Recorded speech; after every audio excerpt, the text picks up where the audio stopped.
Слава Украине, привет всем от Полонского, друзья мои. В Стамбуле прошла встреча между делегациями Украины, а также Шваброедской Федерации Трупостана.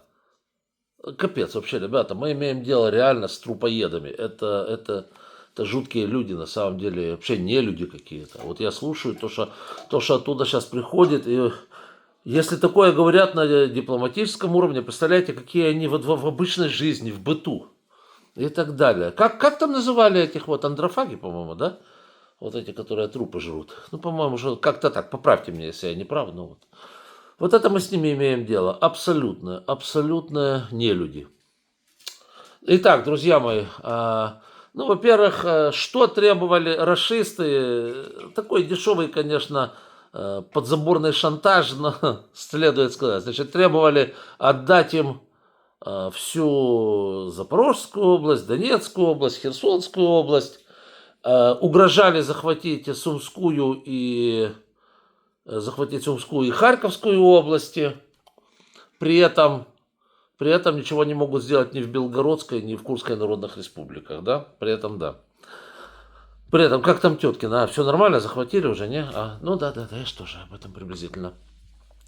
Вот, то есть дешевые понты таких вот каких-то уличного жлобья, уличного какого-то гопоты какой-то уличной, выглядит, конечно, абсолютно мерзко. Да, угрожали, опять дешевые опять понты, угрожали войной, как с Швецией, 21-летней войной. Россия готова воевать вечно, а вы готовы потерять своих родственников на войне. Ну, вот такого плана аргументы, чтобы вы понимали, да? То есть они сами готовы, судя по всему. Сколько я хотел спросить как его-то, Медоедского или Мединского, господи, прости, эти фамилии. Значит, у Мединского. А сколько твоих родственников на войне? Чучело огородное. Я понял, да. Вот так вот, да. То есть шли дешевые, причем такие дешевые шантажи, угрозы. Какая, еще раз говорю, Харьковская область? Вы Луганску, в Белогоровку захватываете 4 года. Там 2 дома было еще до войны. Сейчас вообще там и фундаментов не осталось, они ее до сих пор захватывают. Конченая, просто конченая. Вот. Но тут произошла одна очень интересная вещь и очень знаковая. Они намекают на 21-летнюю войну со Швецией, бесконечную так называемую, да, что Россия готова воевать бесконечно. О чем это говорит? Это говорит о том, что Россия на последнем издыхании. Что воевать они, конечно же, больше не могут. Просто потому, что экономические причины не позволяют им больше воевать. Нет, они физически еще повоевать могут, но при этом очень сильно упадет и так, и без того невысокий уровень жизни.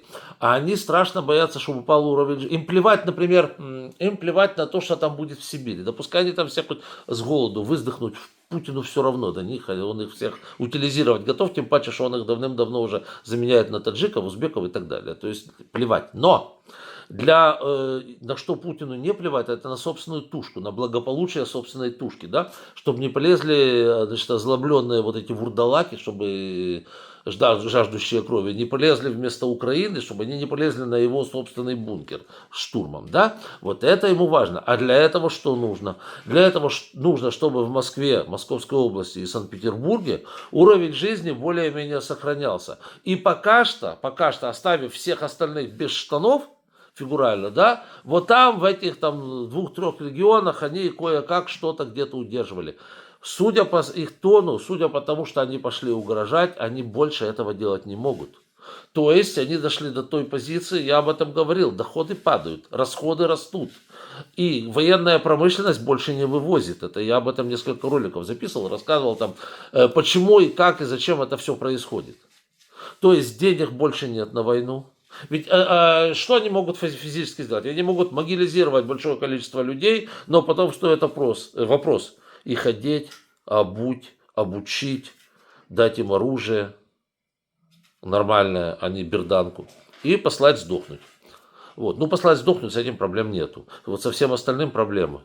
Потому что вот даже брать Вторую мировую войну, то одевали в американские шинели, застегивались на американские пуговицы, жрали американскую тушенку, стреляли американскими патронами, воевали на американских самолетах и в американских танках, ездили на американских студебекерах, а носили на пузе, значит, советские вот эти вот жлобокомандиры и вот эти вот мародеры, которые потом мародерили Германию, да, они носили, значит, высший офицерский состав носил американские белые вот эти вот белые куртки такие и красивые сапоги, да, которые прилагали к студебекерам для водителей. Но они, естественно, у водителей это все быстренько украли, нацепили на себе на пузо на жирное, на коммунистическое, на это пролетарское.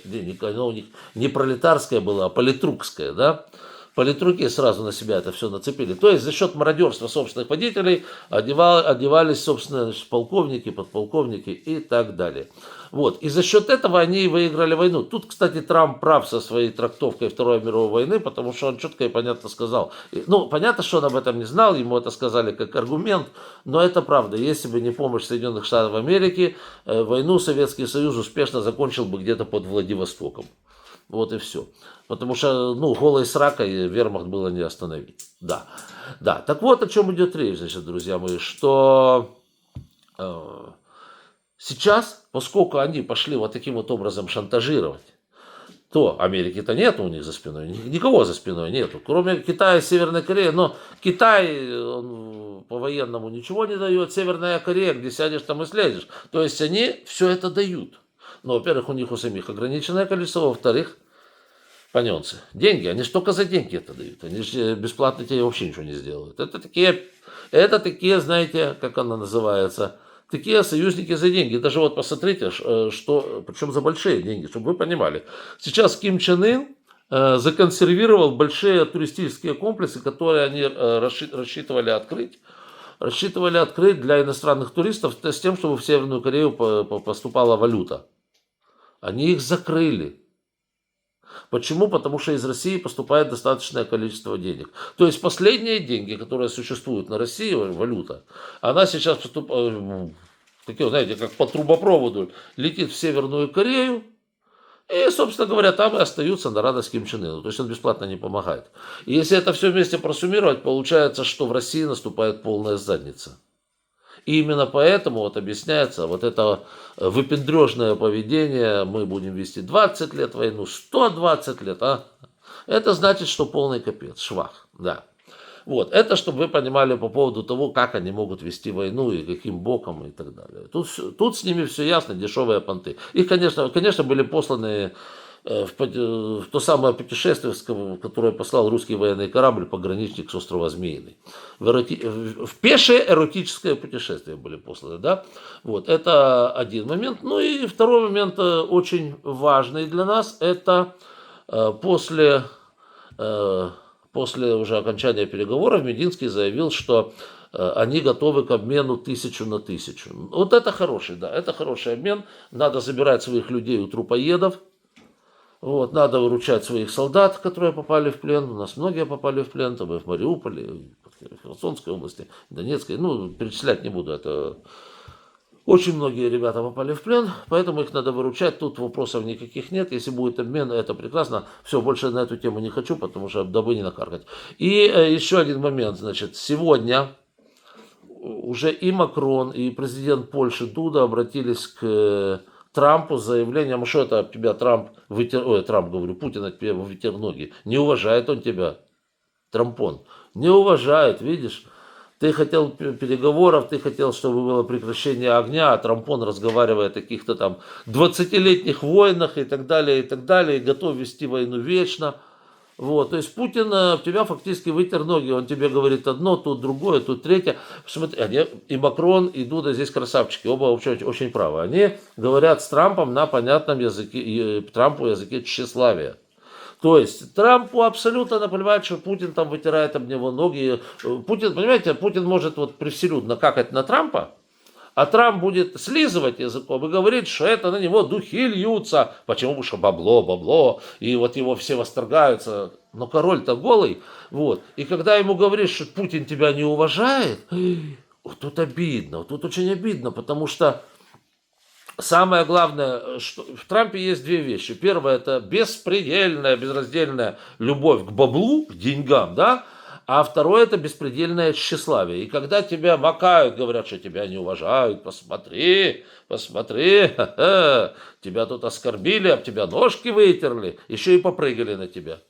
Это может подействовать. Посмотрим, да, посмотрим. То есть Макрон сегодня с Дудой так красиво подвели к Трампа к тому, что Путин его ни фигулечки не уважает. Ну, не знаю, сейчас Трамп с этими, ему ж доложит, с этими речами он, как говорится, переспит. Вот, и завтра может говорить совершенно противоположное тому, что он говорил сегодня. А сегодня он говорил совершенно противоположное тому, что он говорил вчера. Все буде Україна.